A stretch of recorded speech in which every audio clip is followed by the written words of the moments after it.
ప్రభు అయిన యేసుక్రీస్తు పేరిట అందరికీ శుభములు. క్రీస్తు ప్రేమ జల్లులు అను వాక్య ధ్యాన గడియకు స్వాగతం. తపోకాలంలో 3వ ఆదివారం. అయ్యా, ఇంకొక 7 ఓపిక పట్టుడు, నేను దీని చుట్టూ పాదు చేసి ఎరువు వేసెదను.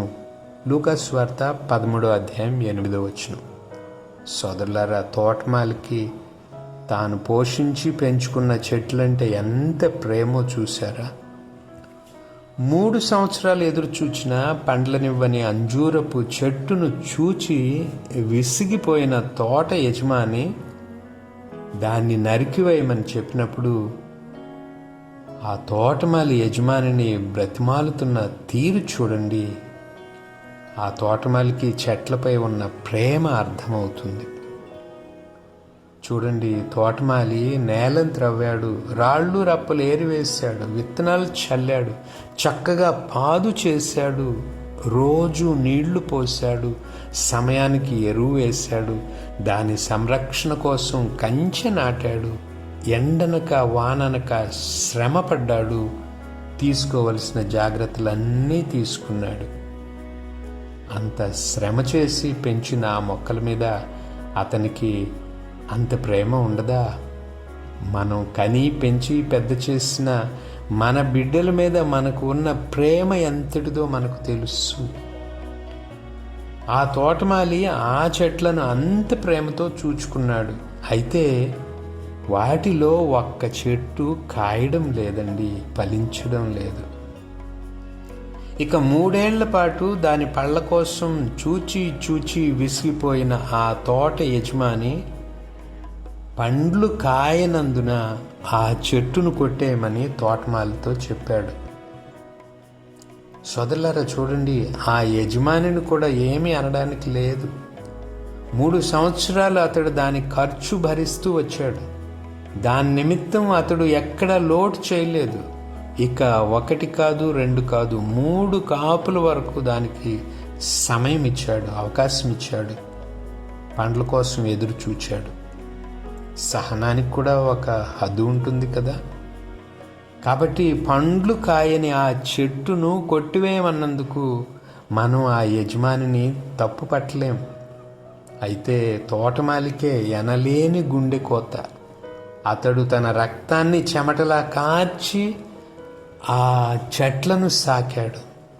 ఇప్పుడు ఆ చెట్టును తన చేతులతో తానే నరికివేయాలంటే అతనికి ప్రాణాలు పోతాయి.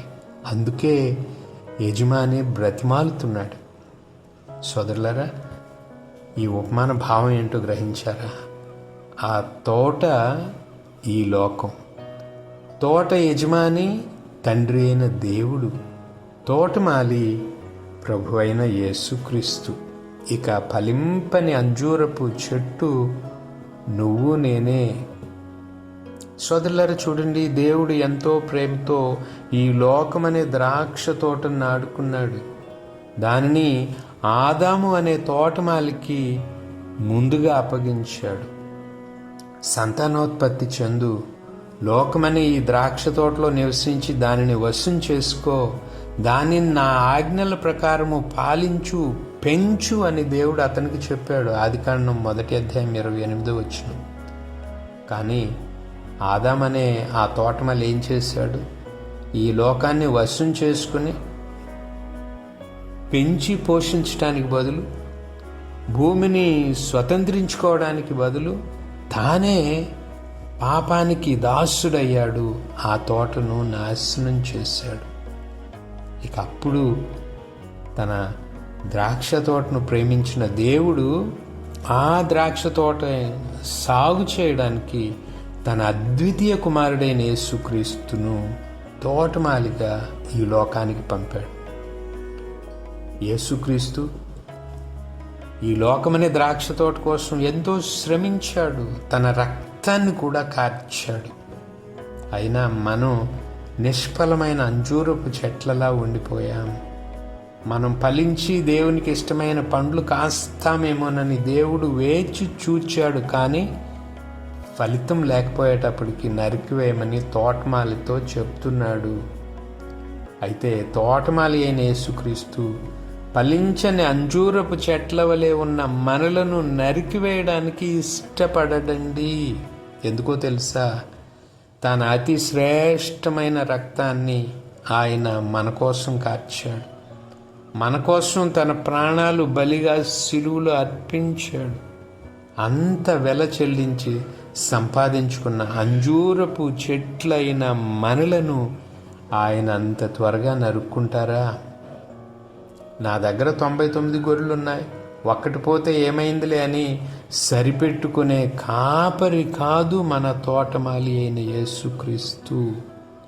ఆ ఒక్క గొర్రెను కూడా వెదకి రక్షించేంత వరకు నిద్రపోని మంచి గొర్రెల కాపరి మన ప్రభు. అటువంటి ఆయన ఈ అంజూరపు చెట్టును వదులుకుంటాడా?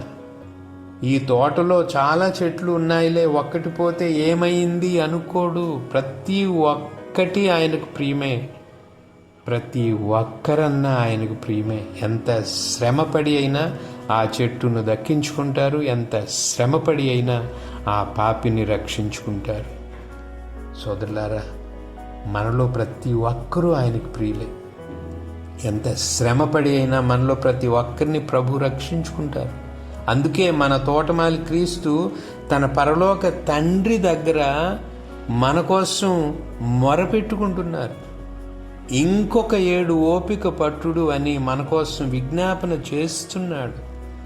ఆయన దేవుని కుడి పార్శ్వమున కూర్చుండి మన మధ్యవర్తిగా మన కొరకై విజ్ఞాపన చేస్తున్నాడు అని పునీత పౌలు రోమీయులకు రాసిన లేఖ 8:34 అంటూ ఉన్నాడు. పాపులమై ఫలించక ఉన్న మనపై వెంటనే రానున్న శిక్షను ఆపడానికి మన తోటమాలి అయిన క్రీస్తు పరలోక తండ్రికి విజ్ఞాపన చేస్తున్నాడు. సోదరులారా, ఈలోపు మనం మారుమనసు పొందాలి. ఈలోపు మనం దైవరాజ్యానికి తగిన ఫలాలు ఇస్తామని ఆయన ఆశ. కాబట్టి మనం ఇకనైనా మేల్కోవాలి. దారి తప్పి ఉన్నట్లయితే కనువిప్పు కలిగి తండ్రి గృహానికి తిరిగి రావాలి. తప్పైన కుమారుని చూడండి. తండ్రిని విడిచి దూరదేశానికి పోయినవాడు భోగ విలాసాలతో తన సంపదను, ధనాన్ని దుర్వినియోగం చేసి శ్రమల పాలైనప్పుడు వాడికి కనువిప్పు కలిగెను అని ప్రభు ఉపమానంలో అంటున్నారు. లోకాసువార్త 15:17. ఇవి ప్రాముఖ్యమైన మాటలండి. కనువిప్పు కలగడం ఒక పాపి జీవితంలో ప్రాముఖ్యమైన దశ. కనువిప్పు కలగడం అంటే చేసిన తప్పు తెలుసుకోవడం, ఆ తప్పు నుండి బయటపడాలని నిశ్చయించుకోవడం, తప్పు నుండి బయటపడాలని ప్రయత్నించడం. మరో మాటలో చెప్పాలంటే కనువిప్పు కలగడం అంటే హృదయ పరివర్తన చెందడమే. హృదయ పరివర్తనే మన రక్షణకు మూలం. అదే లేకుంటే మనం నశిస్తాం. అందుకే పరలోక రాజ్యము సమీపించినది, హృదయ పరివర్తన చెందండి అని ప్రభువు లోకాన్ని ఆహ్వానిస్తున్నారు. ఆ హృదయ పరివర్తనే దుడుకుచున్నవాడిని రక్షించింది, ప్రాణాలతో నిలబెట్టింది. హృదయ పరివర్తన కలిగినప్పుడే కదా వాడు తన తండ్రి ఇంటికి తిరిగి వచ్చాడు, తండ్రి ఇంటిలో చేర్చుకోబడ్డాడు. అప్పటి వరకు తన పొట్ట నింపుకోవడానికి పందులు తినే పొట్టు కూడా దొరకని వాడు ఇప్పుడు కడుపు నిండా తండ్రి ఇంట్లో విందు భోజనం చేశాడు. కారణం హృదయ పరివర్తన. సోదరులారా, ఆ హృదయ పరివర్తన మనకు కావాలి, మనలో రావాలి. మరి మనం మారుతూ ఉన్నామా? ఒకసారి పరీక్షించుకుందాం. మనలో 199 మంది మాకు మారు మనస్సు అవసరం లేదు, మేము మారాల్సిన పని లేదు అనుకుంటామండి. నేను మంచివాడినే, నాలో తప్పులు లేవు అనుకుంటూ ఉంటాం. ప్రార్థన చేసుకోవడానికి దేవాలయానికి వెళ్ళిన ఫరిసేయుడికి తనలో ఏ లోపము, ఏ తప్పు కనపడలేదు. ప్రక్కనున్న సుంకరులోనే అతనికి తప్పులు కనపడ్డాయి. సాధారణంగా మనందరిలో కూడా ఇటువంటి ఆలోచనే ఉంటుందండి. నేను మంచివాడినే, నేను మారు మనస్సు పొందాల్సిన అవసరం లేదు, నా ప్రక్కవాడు చెడ్డవాడు, వాడికి హృదయ పరివర్తన అవసరం అని మనం ఆలోచిస్తూ ఉంటాం. కానీ ఇది తప్పండి. మనందరికీ హృదయ పరివర్తన అవసరమే. కారణం మనందరము కూడా పాపాత్ములమే. మనలో ఏ ఒక్కడు నీతిమంతుడు లేడు అని పౌలు మహాశయుడు అంటూ ఉన్నాడు. అందుకే హృదయ పరివర్తన చెందనిచో మీరందరూ ఆ గలిలీయ వాసుల వలె నాశనమగుదురు అని ప్రభు ఒకానొకసారి అన్నారు. లోకస్వార్త 13:3. బురుజు కూలి మీద పడి చనిపోయిన ఆ గలిలయ వాసులు పాపాత్ములు అని చెప్పి ప్రజలు అనుకుంటూ ఉంటే ప్రభు అంటున్నారు, బురుజు కూలి మీద పడి చనిపోయిన వాళ్లే పాపులు అనుకోవద్దు, అందరూ పాపులే. అయితే హృదయ పరివర్తన చెందకపోతే అందరూ నాశనం అవుతారు అని అంటూ ఉన్నారు. కాబట్టి మనందరం మారాలి, మారు మనసు పొందాలి, హృదయ పరివర్తన చెందాలి. అందుకు ఈ తపోకాలం గొప్ప అవకాశం. మారు మనసు పొందటం అంటే ఏంటి? క్రొత్త వ్యక్తిలా రూపొందడం. మన ఆలోచనల్లో మార్పు, మాటల్లో మార్పు, క్రియల్లో మార్పు, చివరికి మన జీవిత విధానంలోనే మార్పు రావాలి. ఇది హృదయ పరివర్తన. ప్రభు నికోదేముతో అన్నట్టు మనం తిరిగి జన్మించాలండి, నూతన సృష్టిగా మారాలి, క్రొత్త వ్యక్తులుగా జన్మించాలి. మనలో ఆ మార్పు వస్తే, అంటే మనం తిరిగి జన్మించటమే హృదయ పరివర్తన. మనం తిరిగి జన్మిస్తే ఎలా ఉంటుందో తెలుసా అండి? మొదట నేను మారినట్లు నాకు తెలుస్తుంది. తర్వాత నేను మారినట్లు నా చుట్టూ ఉన్న వాళ్ళకి తెలుస్తుంది. చివరిగా నేను మారానని దేవుడు ప్రకటిస్తారండి, నన్ను చూచి సంతోషిస్తారు. ఈ 3 కార్యాలు జరిగితేనే నేను మారు మనసు పొంది క్రొత్త వ్యక్తిలా రూపొందానని అర్థం. కొంతమంది నేను మారానంటారు, అయితే ఆ మార్పు ఏంటో ఎవరికి కనపడదు, వాళ్ళకు కూడా తెలియదు, వాళ్ళ ఇంట్లో వాళ్ళకు కూడా తెలియదు, తన భార్యకు తన భర్తకు తెలియదు, తన కొడుకులు కూతుళ్ళకు కూడా తెలియదు, తనతో నిత్యం తిరిగే వాళ్ళకు కూడా అతడు మారాడన్న విషయం తెలియదు. మరి ఏది హృదయ పరివర్తన? ఎక్కడ వేసిన గొంగళి అక్కడే ఉన్నట్లు ఉంటుంది. మార్పు అన్నా, మారు మనస్సు అన్నా అలా ఉండకూడదండి. హృదయ పరివర్తన అంటే అందరికీ కనబడాలి, దేవుని అంగీకారాన్ని పొందాలి. మనలో రావలసిన మార్పు పౌలు మహాశయంలో జరిగిన మార్పు వలె ఉండాలండి. అపోస్తలుడైన పౌలు గారిని చూడండి. అప్పటి వరకు క్రీస్తు సంఘాన్ని హింసించిన ఆ సౌలు ఉన్నట్టుండి క్రీస్తు సంఘాన్ని కట్టే పౌలుగా మారాడు.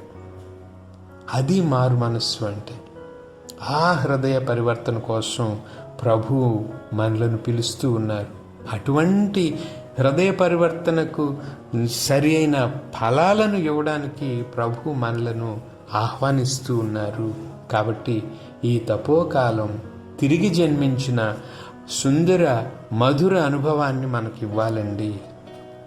మన ఉపవాసాలు, మన ప్రార్థనలు, మన సత్కార్యాలు మన హృదయ పరివర్తనకు నిదర్శనం కావాలి. మనం క్రొత్తగా జన్మించిన వాళ్ళం అనడానికి అవి సూచికలు కావాలి.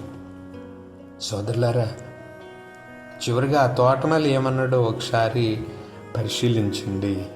అయ్యా, ఇంకొక 7 ఓపిక పట్టుడు అన్నాడు. అతడి మాటల్లో ఒక గొప్ప మర్మం ఉందండి. తోటమాలి 1 సంవత్సరం గడువు మాత్రమే అడుగుతున్నాడు. గమనించండి, తోటమాలి 1 సంవత్సరం గడువు మాత్రమే అడుగుతున్నాడు. ఇక్కడ మనం గ్రహించాల్సింది ఏంటంటే, ఆ ఏడాది కాలంలో అంజూరపు చెట్టు కాపుకు రాకపోతే కొట్టివేయబడుతుంది. అప్పుడు ఆ తోటమాలి కూడా ఏమీ చెయ్యలేడు. దాని అర్థం, ఆ చెట్టు బ్రతికి ఉండాలంటే అది తప్పకుండా ఫలించాలి, నిష్ఫలంగా ఉండడానికి వీలు లేదు. కాబట్టి సోదరులారా, మనం దేవునిలో జీవించి ఉండాలంటే క్రీస్తు వలె ఫలించాలి. క్రీస్తుని చూడండి, ఆయన సిలువలో ఫలించాడు. ఆయన సిలువలో కాచిన ఫలాలే నువ్వు నేను. ఆయన సిలువలో ఎలా ఫలించాడో తెలుసా అండి? ఆయన ప్రక్క నుండి కారిన రక్తము, నీరు నీకు నాకు జన్మనిచ్చింది. కాబట్టి మనం క్రీస్తు వలె ఫలించాలి. అందుకు మనం హృదయ పరివర్తన చెందాలి. మనలో చాలామంది తాము పాపం చేస్తున్నామని తెలిసి ఆ పాపంలోనే జీవిస్తూ ఉంటారు. వాళ్ళు ఏమనుకుంటారో తెలుసా అండి? ఇప్పుడు నా వయసు ఎంత అయిందని, నాకు ఇంకా చాలా సమయం ఉందిలే, ఆ తర్వాత మారు మనస్సు పొందితే చాలులే అనుకుంటూ ఉంటారు. సోదరా సోదరి, నువ్వు ఎంతకాలం బ్రతుకుతావో నీకు తెలుసా? నీ వయసు వాళ్ళే పుట్టుక్కున పోవడం లేదా? ఆలోచించు. కొందరైతే మూర్ఖంగా ఆలోచిస్తూ తమ తప్పుడు జీవితానికి సాకులు వెతుకుతారు. నేను పాపం చేస్తానని దేవునికి ముందే తెలుసు, మరి ఆయనే నన్ను పాపం నుండి తప్పించవచ్చు కదా, ఇక ఇప్పుడు నన్ను ఎలా శిక్షిస్తాడు అంటూ ఉంటారండి. ఇంకా కొందరైతే ప్రభువు కరుణామయుడు, దయాపూరితుడు, దీర్ఘశాంతుడు, ప్రేమనిధి కాబట్టి ఆయన నన్ను క్షమిస్తాడు, దీర్ఘశాంతంతో ఎంతకాలమైన నా కోసం ఎదురు చూస్తాడు అనుకుంటూ నాశనకరమైన పాపంలోనే కొనసాగుతున్నారండి. అయితే సోదరులారా, ఇటువంటి ఆలోచనలన్నీ పొరపాటని ఈ ఉపమానం తేల్చేస్తుంది. ఇంకొక 7 ఓపిక పట్టుడు అని మాత్రమే తోటమాలి బ్రతిమలాడు. గమనించండి, ఇంకొక 7 మాత్రమే ఓపిక పట్టుడు అని తోటమాలి బ్రతిమాలాడు. 1 సంవత్సరం దాటితే ఆయన కూడా ఏం చేయడండి. కాబట్టి సోదర సోదరి, మనం త్వరపడాలి, ఫలించాలి. ఇదే అనుకూల సమయం, ఇదే నా రక్షణ దినం అని మనం గ్రహించాలి, మేల్కోవాలి. మారు మనసు పొంది తిరిగి జన్మించాలి. మన తప్పుడు మార్గాలను సవరించుకొని ఫలించే చెట్ల వలె మారి పరలోక రాజ్యానికి తగిన పండ్లు కాయాలి. అది నిజమైన మారు మనసు. అది మనిషి మారడం అంటే. మనిషి మారితే ఏమవుతాడండి? మనం సినిమాల్లోనూ కథల్లోనూ చూస్తాం. మనిషి మారి జంతువు అవుతాడు, లేదా పక్షి అవుతాడు, లేదా సూపర్ మ్యాన్ అవుతాడు. అయితే ఇక్కడ మనిషి మారాల్సింది జంతువుగానో పక్షిగానో మరేదోగానో కాదండి. మనిషి మారాల్సింది క్రీస్తులాగా. మనం మారాల్సింది క్రీస్తులాగా, దేవునిలాగా. క్రీస్తునందు ఉన్నవాడు క్రొత్త సృష్టి అని పౌలు మహర్షి అన్నాడు. కొరింథీయులకు రాసిన 2వ లేఖ 5వ అధ్యాయం 17వ వచనంలో. అంటే నువ్వు నేను మారి మరో క్రీస్తు అవ్వాలి. పాత పాపపు జీవితం గతించి మనలో క్రొత్త జీవితం ఆరంభం కావాలి. సోదరులారా, అనాదిగా దేవుడై ఉన్న యేసుక్రీస్తు మనిషిగా మారి మన దగ్గరకు వచ్చింది బలహీన మనుషులమైన మనల్ని తన వలె దేవుని రూపంలోకి మార్చడానికి, బలవంతులుగా చేయడానికి. కొరింథీయులకు రాసిన 2వ లేఖ 8వ అధ్యాయం 9వ వచనంలో అపోస్తలుడు ఏమంటున్నాడో చూడండి. తాను భాగ్యవంతుడై ఉండి కూడా తన పేదరికం వలన మిమ్ము భాగ్యవంతులను చేయుటకు ఆయన నిరుపేద అయ్యను అని. యేసుక్రీస్తు తాను పవిత్రుడై ఉండి పాపి అయిన మానవ రూపాన్ని ధరించింది పాపులైన మనల్ని దివ్యులుగా చేయడానికి, పవిత్రులుగా చేయడానికి, తన వలే దేవుని పుత్రులుగా పుత్రికలుగా మార్చడానికి ఆయన మన మానవ రూపాన్ని ధరించాడు. కాబట్టి మనం క్రీస్తులా మారడం, పవిత్రులుగా రూపొందడం, ఇది నిజమైన హృదయ పరివర్తన. మనలో పాపపు హృదయం పోయి పవిత్రమైన దేవుని హృదయం రావాలి. మనలోని రాతి గుండెను తొలగించుకుని మాంసపు గుండెను మనం అమర్చుకోవాలి. లోకం వెంటపడే హృదయం పోయి దేవునితో నడిచే హృదయం రావాలి. ఈ లోక సుఖాలను సౌఖ్యాలను కోరే హృదయం పోయి దేవుని చిత్తాన్ని వెదికే హృదయం రావాలి. ఇది హృదయ పరివర్తన. ఇటువంటి హృదయ పరివర్తన కోసం ప్రభు మనలను నిత్యం ఆహ్వానిస్తున్నారండి. ప్రత్యేకంగా ఈ తక్కువ కాలంలో ఆహ్వానిస్తూ ఉన్నారు. మనలను తన వలె మారడానికి, తన పరలోక తండ్రికి మహిమ తేవడానికి ప్రభు ఆహ్వానిస్తున్నారు. అందుకే తన పరలోక తండ్రిని చూచి, తండ్రి ఇంకొక 7 ఓపిక పట్టుడు, నేను ఈ ప్రజలను మీ వద్దకు తెస్తా, మీ రాజ్యంలోనికి తెస్తా, నా శరీరాన్ని ఎరువుగా వేసి రక్తాన్ని నీరుగా మార్చి పరిశుద్ధ వాక్యాన్ని ఊపిరిగా చేసి వీళ్లను నీ యొద్దకు నడిపిస్తాను, మీ రూపంలోనికి మారుస్తాను, ఇంకొక 7 ఓపిక పట్టుడు అని ప్రభు మన నిమిత్తం వేడుకుంటున్నారండి. మరి మనం మారదామా? ఆత్మలో తిరిగి జన్మిద్దామా? క్రీస్తులో నూతన సృష్టి అయి ఫలించే అంజూరపు చెట్ల వలె తండ్రి దేవుని పరలోక రాజ్యపు ద్రాక్ష తోటలో ఫలించుతూ విరాజిల్లుదామా? చిన్న ప్రార్థన చేసుకుందాం. తలలు వంచండి. ప్రియమైన ప్రభు, మీ వాక్యాన్ని ధ్యానం చేయడానికి ఈరోజు మీరు మాకిచ్చిన ఈ సమయానికే మీకు స్తోత్రాలు. ప్రభు, ఫలింపని అంజూరపు చెట్టు నరికివేయబడుతుంది అని ఈరోజు మీరు మాకు తెలియజేస్తున్నారు. ఫలించని ప్రతి విశ్వాసి శిక్షించబడతాడు. నరకబడిన చెట్టు అగ్నిలో కాల్చబడుతుందని కూడా మీరు చెప్పారు. ప్రభు, ఆ అగ్ని మంటలను మేము తప్పించుకోవాలంటే ఫలించే చెట్లుగా మారాల్సి ఉంది. అందుకోసమే పాపాత్ములమైన మా పట్ల జాలి చూపుతూ మేము మారడానికి మాకు సమయాన్ని ఇస్తూ ఉన్నారు. మా హృదయ పరివర్తన కోసం ఓర్పుతో వేచి చూస్తున్నారు. కావున ప్రభు, మేము హృదయ పరివర్తన చెంది పరలోక రాజ్య పుత్రులుగా పుత్రికలుగా మారుటకు, తిరిగి జన్మించుటకు కావలసిన ఆత్మాభిషేకమును మాకు అనుగ్రహించండి. ఆమెన్. ప్రభు కృప సదా మనకు తోడయుండునుగాక. ఆమెన్. పితా పుత్ర పవిత్రాత్మ నామమున ఆమెన్.